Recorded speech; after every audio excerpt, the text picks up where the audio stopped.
The hour is late, and the leaning markets are in ruin. Moments ago, they stood deserted, but now they are the centre of activity. The canopy wardens, led by an elf calling himself Rembrandt Antony, attempted a coup in the chaos of the market's destruction. But before he could place the 5 of you under arrest, the Marshmen arrived.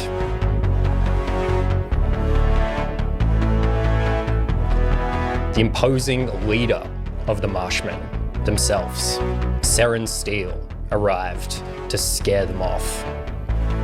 Now, the canopy wardens are gone. Under the watchful eye of the Marshmen, they are being escorted from the Merc. And Seren Steele is issuing commands. You see waving hands. They're directing traffic because there are a lot of Marshmen here. And she's keeping things organized. Then all of a sudden, her attention swings over to the 5 of you. She pauses and pulls out a hand-rolled cigarette. She says, "Looks like Asanuma's gotten mixed up in something now. Well, what do you know? Ain't no matter. Listen up, people. Her and her little crew is under Marshman protection." She turns as she's speaking and she reveals Reef Marshall. He must have come in with the other Marshmen. She notices him and she says, "All right there, Mr. Marshall. I don't know if these wardens is done for the night, so I might still have to," she rolls her shoulders, "stretch my legs. So I'm gonna need you to make sure nothing happens to these 5. Get them back to the watch, get them off the street, give them lodging, and wait till I'm back." She doesn't wait for a reply, and she starts striding away. Then she stops. She looks over her shoulder, and she says, "Asanuma." She kind of, I don't know, I think she is in shock that Seren Steele is acknowledging her specifically. She points to herself at first and then quickly puts it away and she goes, "Yeah. It's time we finally talk about what happened. Come see me at the watch when I'm back." She will slowly nod her head. She just walks off. Doesn't seem to wait for your reply at all. You watch her stride away, seemingly melt into the darkness of the night. And as she disappears from view, Reef Marshall comes up to you all. Says, "Well, now, I knew there was something special about y'all, but hell, I didn't realize you were about to get me mixed up in the craziest goddamn mystery I've ever seen now." Sort of looks over at you and he's like, "What happened?" I don't know. It's like a blur right now. It looks like they positioned all the mold to structurally hold things up. And then when we got rid of it, looks like we did it. "Well, your boy Reef ain't minds. I ain't one to stand in the way of," looks over at Eustace, "destiny." You lets out an audible, excited yelp as he looks up. All right, well, boss lady wants us back to the watch, and look, y'all saw what Seren says goes now, so let's get out of here before anything else wild happens.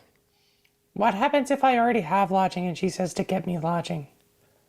Look, buddy, clearly the 5 of y'all got on the wrong people's radar now, and they're coming for you. You ain't safe out here, my friend. Safest place in the Merc is Mars Watch. As long as I don't have to go to the Citadel, I'm okay with it. I don't know what the Citadel is, but that ain't what Mars Watch is. So if there ain't no further objections, I reckon we get out of here. Destiny awaits, guys. Yeah, destiny. Was muttering to himself, flipping pages as they're walking. I think Clio is hanging back at quite a little distance. She doesn't want to go, but she also is in a weird position right now. She wants to keep an eye at arm's length, I guess, so she'll suck it up and keep quiet. I think for 2 seconds, Eustace forgets that he's upset at you and runs over and he's like, "Clive, did you see that was Sarah?"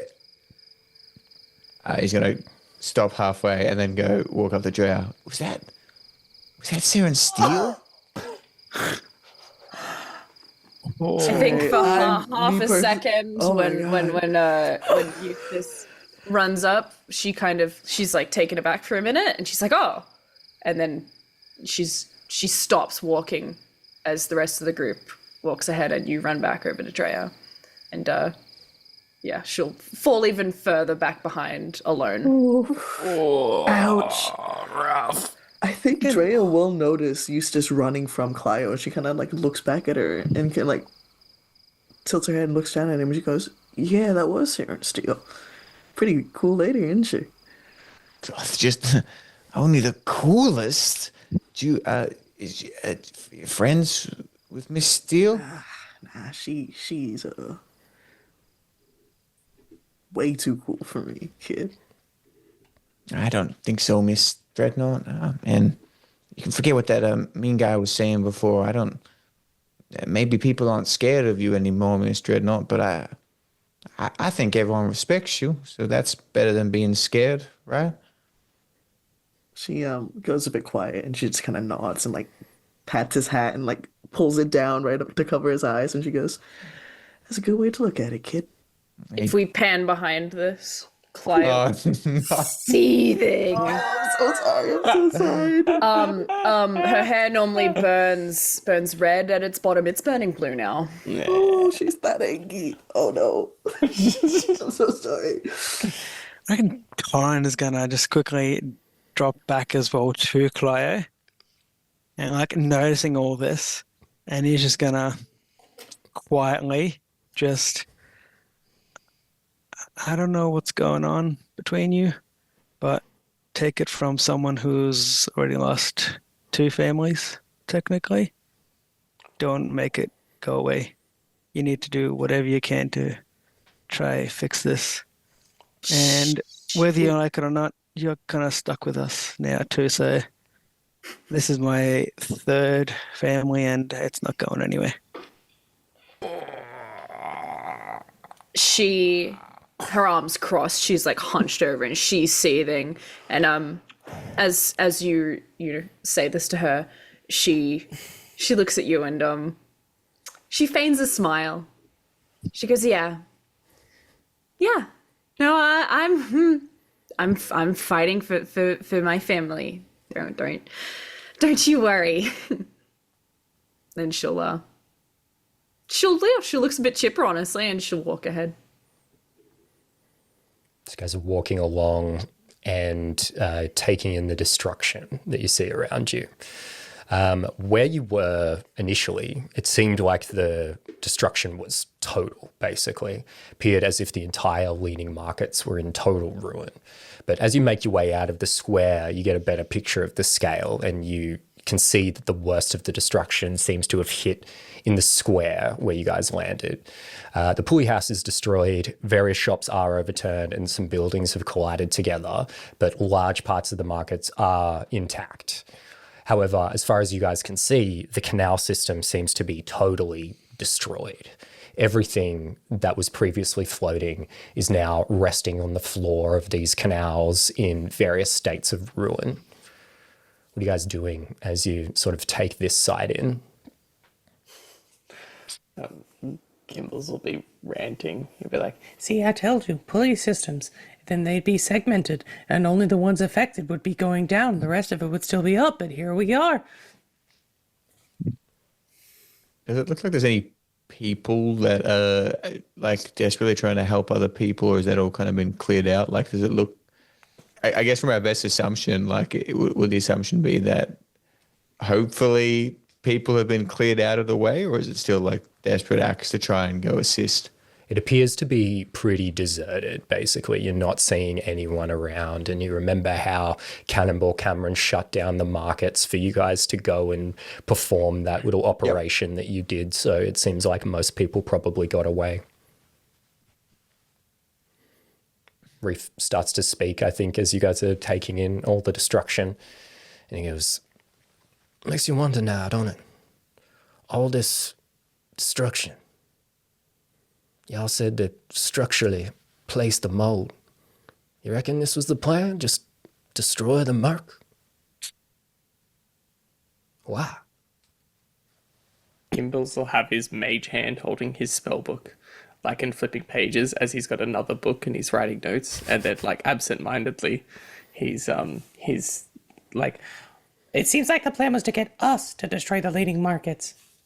But who are y'all? You know what I mean? Like, don't you have to be somebody to be made a patsy?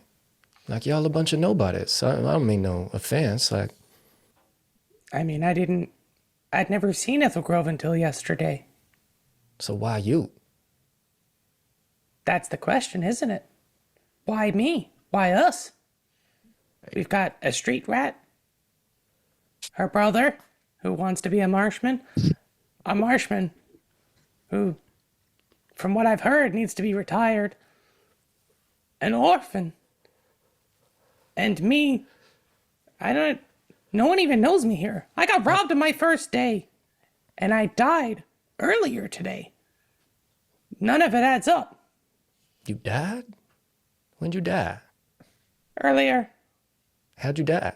honey viper, Oh, foot met face, face met ground.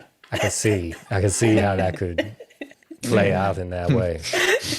I see myself now as a seasoned battle veteran. Fair enough. In all fairness, it was a pretty smooth kick. I wouldn't know.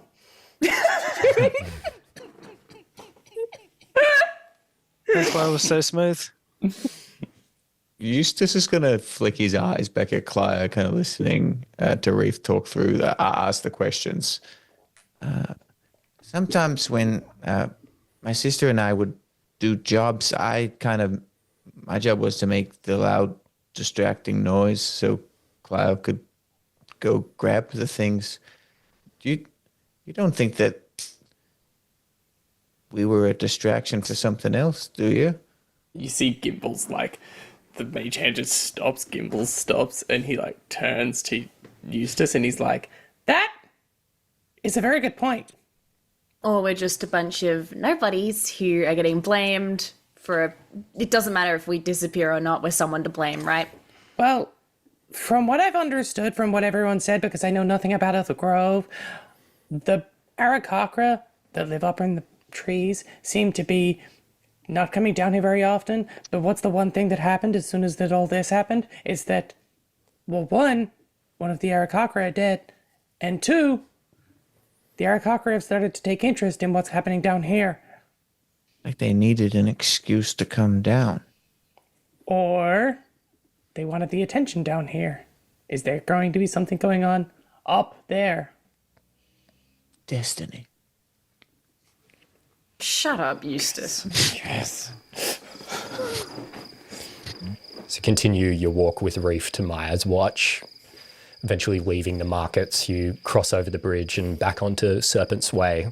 You turn west toward Maya's Watch, toward the massive sentinel tree, Palustris. Gimbals, you're getting further into the murk for the first time and you're passing a neighborhood called Waterlog. It's really swampy looking over there. People living in homes of various states of disrepair. There's shanties and tents, the water of the river coming right up to people's doorsteps. I don't think you've ever seen people living like this before. What's Gimbals thinking as he sees this?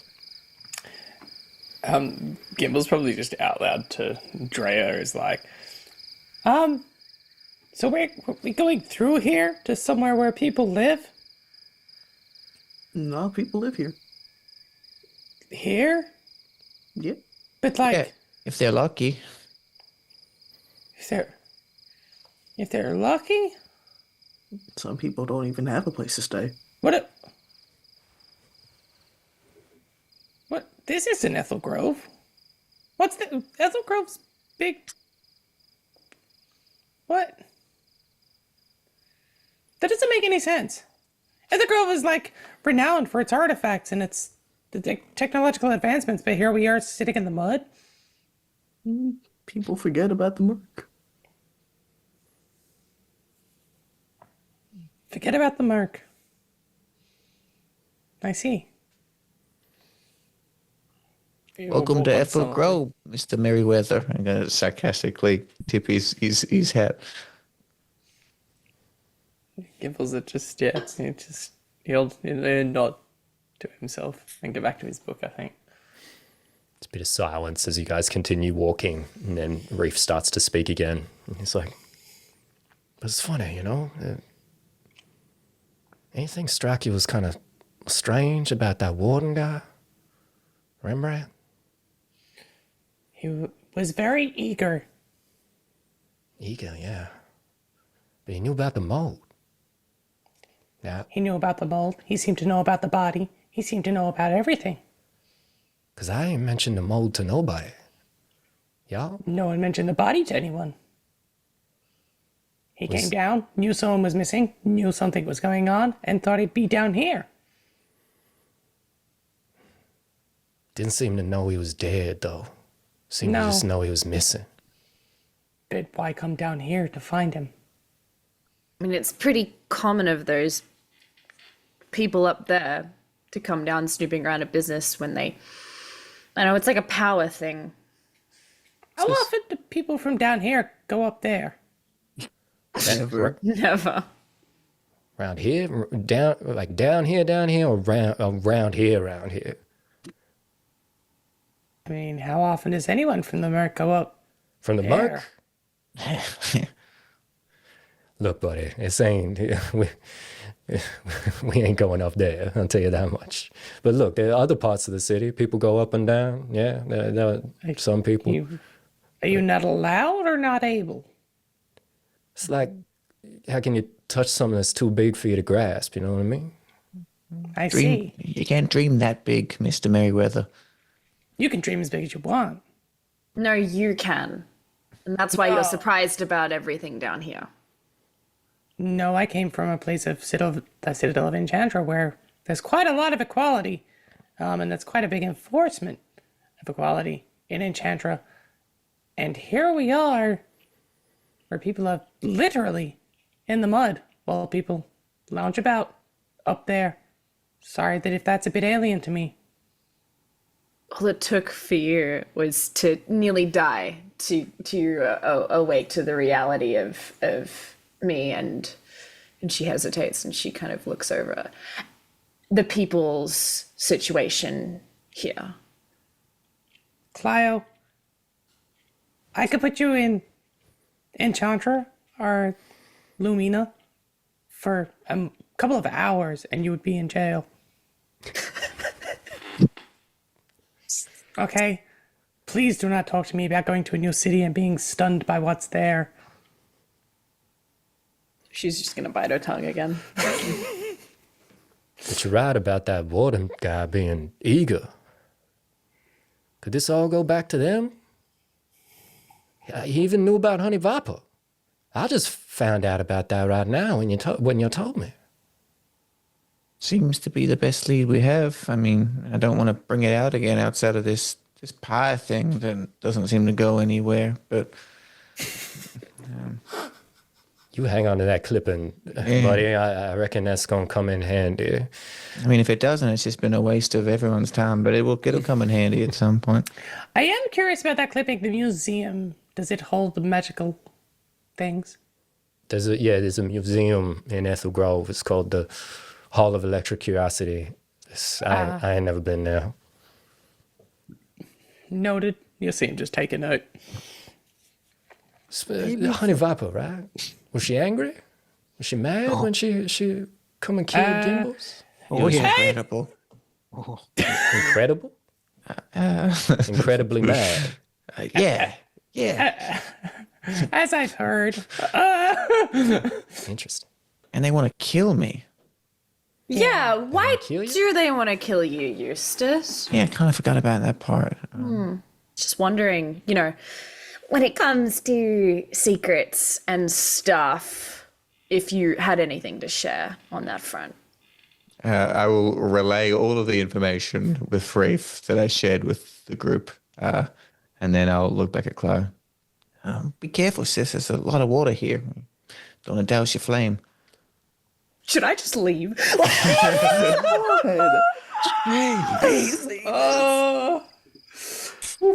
I'm gonna tackle him. So keep walking along. The walkway is unusually quiet. Even at this time of night, people are usually out and about in the city of Ethel Grove, but tonight there's only a few people out. As if the destruction, the chaos of what happened scared everyone inside. Cross another bridge on Serpent's Way and make your way into the middle, the final stretch of the walkway before it terminates at the foot of Palustris, and the entrance of Maya's Watch, the home of the Marshmen. Drea, it's been a little while since you've been back. Well, actually, you were back there like 3 weeks ago after the thing in the cave happened, had quite an unpleasant meeting. But before that, you hadn't been back in years. You don't really like it here. What's going through your mind as you come back, especially considering what Saren said as she left? She wants to leave. I think it's not obvious that she really wants to not be here right now, but she kind of looks around. Maybe she could make a run for it. Who knows? Maybe no one will notice her 6'2" self running away. And she's anxious, I think. Reef speaks again. But you're right. That's the final question. Who the hell is Ezekiel? It just don't add up now. Why would he drop that letter? You told me what happened. It ain't like y'all just found it on the ground. Magically appeared. He practically gave it to y'all. From everything that I sort of took on, he led us to this. To what's happened. It all seemed to be perfectly planted for us to be right where we are. Also, conveniently, the mold started off in what would have been your office. That is a very good point. And And that I would have have been- some questions for an Aarakocra, actually. Double Dylan. His Maybe it's- brother. Triple Dylan. Oh, single Dylan? Single one? Dylan, too. What are y'all talking about? Triple Dylan? Triple Dylans. The Dylans. The Dylans? The Dylans. Dylans. You know, numbers. I do know numbers. But anyway, just what? Who is he? Well, he gave us the building. He gave me the keys to the building because I was supposed to build a visitor center for Ethel Grove from the Citadel of Enchantra. That was why I was sent here. He's a government worker? Yeah. Now that sounds like something right there. But the last thing it still doesn't make no sense at all to me now. If this was the plan, and the Thorncutters were just looking to set y'all five up as patsies, why did that honey viper show up? And why was she so goddamn angry? I feel like there's a third piece we're missing. Yes, I think that too. And she's going to turn to Eustace. Is there anything you would like to tell us, Eustace? Final time I'm asking. I feel like I've told everything. I don't. Then why are people so hell-bent on killing you? They said that he saw something that he wasn't supposed to see. Yeah, what did you see? If it helps, perhaps I can chime in. So Please. you at the start, you were swimming. That's a thing Yep. that Eustace likes to do before all this chaos happened. You were swimming along one of your favorite routes, basically, into this little secret underground lair that you have, basically, that's under the docks. So you swim through the cave, a rock got dislodged and blocked your entrance to the cave. Then you were looking around and you saw people planting these strange orbs, which I think basically now you would take as to say they were planting mold samples down there. But you didn't really realize that at the time. So you saw that, they grabbed you, they asked you what you saw, you said nothing, and then the guy said he was going to kill you, then the water burst happened and you shot out of the well. Relay all of that information. So, I mean, it seems important that we go back there because, I mean, that was definitely not some of the mold that we dealt with. Yeah, I guess I just never connected the dots that it was the mold, because that. Tarn. I mean, the make some mold. potions. The mold could still be there. I didn't take any of it. Yeah, we're gonna need potions. I think we might need to make a bit of a stockpile. This is taking a turn. Let's do it. I feel like I think I need to write to the Citadel to tell them that I need to put my plans on hold. There's more important things at play here. At this point, the walkway ends, and you step onto the soft ground of the marshland. And standing before you, towering kilometers in the air, is the sentinel tree, Palustris.